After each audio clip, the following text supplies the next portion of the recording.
जय हिंद प्यारे साथियों, आप सभी का स्वागत है ज्ञानपीठ जीके पॉइंट के इस यूट्यूब चैनल पर। दोस्तों, सबसे पहले आपको नववर्ष 2026 की बहुत बहुत शुभकामनाएं। ये साल आपके लिए सुख समृद्धि लेके आए, आपका सिलेक्शन इस साल में हो जाए।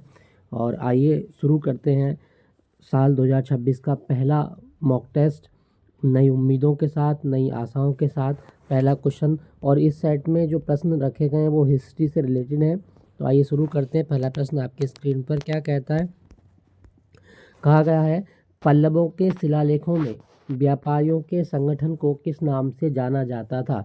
दोस्तों, जो पल्लवों के शिलालेख थे, दक्षिण भारत का राजवंश है पल्लव राजवंश, और इनके जो शिलालेख हैं उसमें जो व्यापारियों का संगठन है उसको क्या कहा गया? आपके ऑप्शन है संगठन, नगरम, सभा या उर। सही जवाब होगा आपका ऑप्शन बी, नगरम कहा जाता था। ठीक है दोस्तों, याद रखिएगा, व्यापारियों का संगठन नगरम कहा गया है। उर जो होता था, उर ये ग्राम सभा होती थी। ये भी एग्जाम में क्वेश्चन कई बार आता है, उर जो है वो ग्राम सभा होती थी। ठीक है दोस्तों, याद रखिएगा। अच्छा, अगर आपसे पूछा जाए कि पल्लव राजवंश की स्थापना किसने की, तो आप बताएंगे सिंह विष्णु ने पल्लव राजवंश की स्थापना की थी। ठीक है दोस्तों, याद रखिएगा। हमसे पूछा गया था व्यापारियों का संगठन क्या कहलाता था? नगरम। ऑप्शन बी आपका सही जवाब है। अगले प्रश्न की बात करते हैं। अगला प्रश्न, लिच्छवी दोहित्र किसे कहा जाता था? दोस्तों, लिच्छवी दोहित्र का मतलब है जो लिच्छवी कन्या के गर्भ से उत्पन्न हुआ है।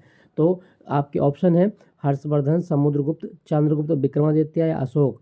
सही जवाब होगा आपका ऑप्शन बी, समुद्रगुप्त को लिच्छवी दोहित्र कहा जाता था। क्यों? क्योंकि समुद्रगुप्त की जो माता थी कुमार देवी, वो लिच्छवी गणराज्य की राजकुमारी थी।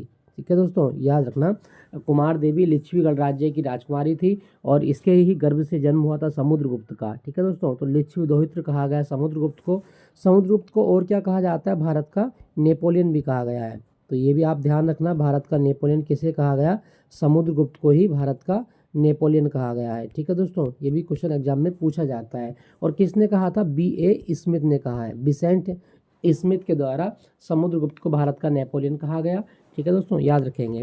और मैं आपको बता दूं, समुद्रगुप्त की विजयों का उल्लेख के लिए एक प्रशस्ति भी है, और इस प्रशस्ति का नाम क्या है? प्रयाग प्रशस्ति। तो प्रयाग प्रशस्ति जो है वो समुद्रगुप्त की विजयों का वर्णन करता है, और इसको लिखा किसने था? प्रयाग प्रशस्ति लिखा हरिसेन ने। हरिसेन। ठीक है, याद रखिएगा। हमसे क्वेश्चन में पूछा गया था लिच्छवी दोहित्र किसे कहा जाता है, तो समुद्रगुप्त को कहा जाता है। ऑप्शन बी आपका सही जवाब है। अगला प्रश्न, बाणभट्ट द्वारा हर्षचरित की रचना किस भाषा में की गई है? दोस्तों, बाणभट्ट जो है ये हर्षवर्धन का दरबारी कवि है, और इसने हर्षचरित की जो रचना की वो किस भाषा में की? ऑप्शन है पाली, प्राकृत, संस्कृत या तमिल। सही जवाब होगा आपका ऑप्शन सी, संस्कृत भाषा में हर्षचरित की रचना की गई है। इसका जवाब है सी, सही आंसर। ठीक है, याद रखिएगा। नेक्स्ट है आपका अगला प्रश्न। अगले प्रश्न की बात करें, क्या कहता है? अभिज्ञान शाकुंतलम के लेखक कौन है? दोस्तों, अभिज्ञान शाकुंतलम एक नाटक है, और ये संस्कृत भाषा में लिखा गया है। ठीक है, ये जरूर याद रखना, संस्कृत भाषा का नाटक है। और ये लिखा किसने? ये लिखा है कालिदास ने, कवि कालिदास। और कालिदास को क्या कहा गया? कालिदास को भारत का शेक्सपियर कहा जाता है। तो भारत का शेक्सपियर किसको कहा गया है? महाकवि कालिदास को भारत का शेक्सपियर कहा जाता है, याद रखिएगा। और अभिज्ञान शाकुंतलम जो नाटक है वो कालिदास का नाटक है। ठीक है दोस्तों, याद रखिएगा। अगले प्रश्न की बात करते हैं। अगला प्रश्न क्या कहता है? बौद्ध स्तूप की वास्तुकला में तोरण किससे संबंधित होता है? दोस्तों, अगर स्तूप के आर्किटेक्चर की बात करें तो तोरण जो है वो किसको बताता है? देखो, तोरण होता है ये वाला जो भाग है वो तोरण होता है। तो तोरण का मतलब है प्रवेश द्वार। स्तूप के प्रवेश द्वार को तोरण कहा जाता है। ठीक है दोस्तों, और ये जो ऊपर रखी हुई है ना एक टोकरी, इसको क्या बोलते हैं? इसको बोलते हैं हर्मिका। हर्मिका। तो ये क्वेश्चन भी एग्जाम में कई बार आ चुका है। हर्मिका जो होती है वो कहाँ होती है? तो गुंबद के ऊपर एक टोकरी नुमा या छतरी नुमा संरचना होती है। इसमें अस्थियां या दांत या उनके अवशेष रखे जाते हैं बौद्धों के। तो वो हर्मिका ये होती है आपका। ठीक है दोस्तों, हमसे पूछा गया था तोरण किससे संबंधित है, तो स्तूप का जो गेट होता है उसको हम तोरण कहते हैं। क्लियर दोस्तों, याद रखिएगा। क्लियर। चलिए अगले प्रश्न की बात करते हैं। अगला प्रश्न, तमिल महाकाव्य शिलप्पाधिकारम के रचनाकार कौन है? दोस्तों, तमिल महाकाव्य जो शिलप्पाधिकारम लिखा है वो किसने लिखा? सही जवाब होगा आपका ऑप्शन ए, इलांगो। महाकवि इलांगो के द्वारा तमिल महाकाव्य शिलप्पाधिकारम की रचना की गई है। ठीक है दोस्तों, ध्यान रखना। अच्छा, यहाँ पे लिखा गया है सतनार। सतनार ने क्या लिखा है? सतनार ने लिखा है मणिमेखलई। ये भी तमिल महाकाव्य है मणिमेखलई, तो ये आप ध्यान रखिएगा।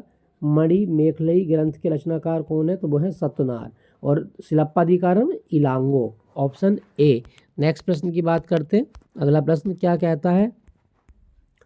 निम्नलिखित में से वह राजा कौन सा था जिसने हर्षवर्धन के दक्कन अभियान को रोका था? दोस्तों, हर्षवर्धन को जो हराया था वो हराया था किसने?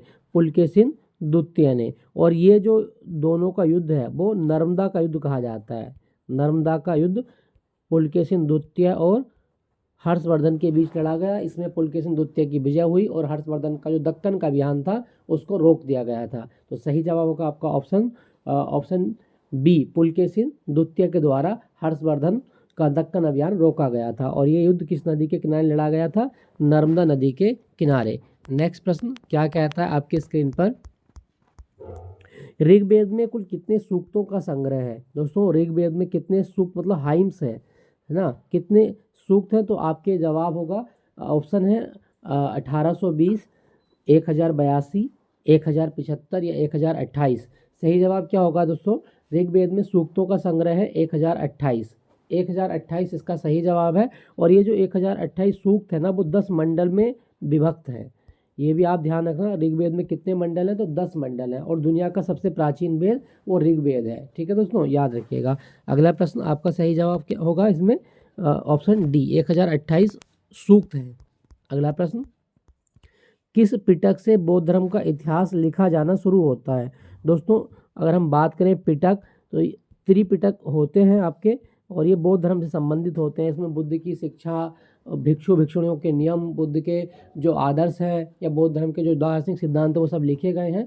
हमसे पूछा गया था कि बौद्ध धर्म का इतिहास किस पिटक से लिखा जाना शुरू हुआ? सही जवाब होगा आपका ऑप्शन ए, विनय पिटक। विनय पिटक जो है ये किसने लिखा है? तो महात्मा बुद्ध के शिष्य उपाली के द्वारा लिखा गया है। और इसी में बौद्ध धर्म का इतिहास लिखा जाना शुरू होता है। क्लियर दोस्तों, याद रखिएगा। तो ऑप्शन ए आपका सही जवाब है। तो दोस्तों, अगले प्रश्न की बात कर लेते हैं। अगला प्रश्न है, अष्ट अध्याय के लेखक कौन है? दोस्तों, अष्ट अध्याय की बात करें तो ये दुनिया की पहली संस्कृत व्याकरण है। और इसके लेखक कौन है? वो है पाणिनि। दुनिया की पहली संस्कृत ग्रामर वो पाणिनि के द्वारा लिखी गई। और इसमें इसका नाम क्या है? इसका नाम है अष्ट अध्यायी। क्लियर दोस्तों, याद रखिएगा। यहाँ पे लिखा गया है दोस्तों कौटिल्य का सबसे प्रसिद्ध ग्रंथ कौन सा है? तो आप बताएंगे अर्थशास्त्र। कौटिल्य का सबसे प्रसिद्ध ग्रंथ है अर्थशास्त्र। ये जरूर ध्यान रखना, ये आपके एग्जाम में काफ़ी आता है। क्लियर। चलिए दोस्तों, तो अगला प्रश्न की बात करें, पल्लव राजवंश की राजधानी कहाँ थी? पल्लव राजवंश की राजधानी कहाँ थी? तो सही जवाब होगा कांचीपुरम, ऑप्शन बी। कांचीपुरम पल्लवों की राजधानी थी। ऑप्शन बी आपका सही जवाब है। क्लियर। नेक्स्ट प्रश्न, महात्मा बुद्ध ने अपना पहला उपदेश कहाँ दिया था? दोस्तों, महात्मा बुद्ध ने पहला उपदेश दिया था, आपके ऑप्शन है बोध गया, लुम्बिनी, सारनाथ या कुशीनगर। सही जवाब होगा आपका ऑप्शन सी, सारनाथ में। और सारनाथ जो जगह है ना वो वाराणसी में है। वाराणसी में सारनाथ है। और यहीं पे महात्मा बुद्ध ने अपना पहला उपदेश दिया था। और पहले उपदेश की घटना को धर्म चक्र प्रवर्तन कहा गया है। ठीक है, धर्म चक्र प्रवर्तन। तो ये आप याद रखना, इंपॉर्टेंट प्रश्न है, आपके एग्जाम में काफ़ी पूछा जाता है। और यहाँ पे सारनाथ में एक स्तूप भी है, धमेक स्तूप, जो अशोक के द्वारा बनवाया गया था। तो धमेक स्तूप महात्मा बुद्ध के पहले उपदेश की घटना से संबंधित है, जो वाराणसी में है। ध्यान रखेंगे। ठीक है दोस्तों, याद रखें। अच्छा दोस्तों, क्या आपको पता है कि महात्मा बुद्ध जो है इनके गुरु का नाम क्या था? तो महात्मा बुद्ध के गुरु हैं अलार कलाम। ठीक है, याद रखना, कई बार एग्जाम में पूछा जाता है अलार कलाम। क्लियर। चलिए अगले प्रश्न की बात करते हैं। तो दोस्तों, अगले प्रश्न में आज के सेशन में इतने ही प्रश्न थे। और ये मैं आपके एनसीईआरटी बेस्ड क्वेश्चन में आपके लिए लेके आया था। सेट 1 था, अगला सेट में लेके आऊँगा। शाम को मैं सेट लेके आऊँगा UP special, Uttar Pradesh GK के हम प्रश्न करेंगे। तब तक के लिए मेरे साथ बने रहिएगा। और नए साल की पुनः आपको बहुत बहुत शुभकामनाएं। जल्द मिलेंगे नए मॉक टेस्ट के साथ में शाम 9 बजे। ठीक है, तो तब तक के लिए जय हिंद।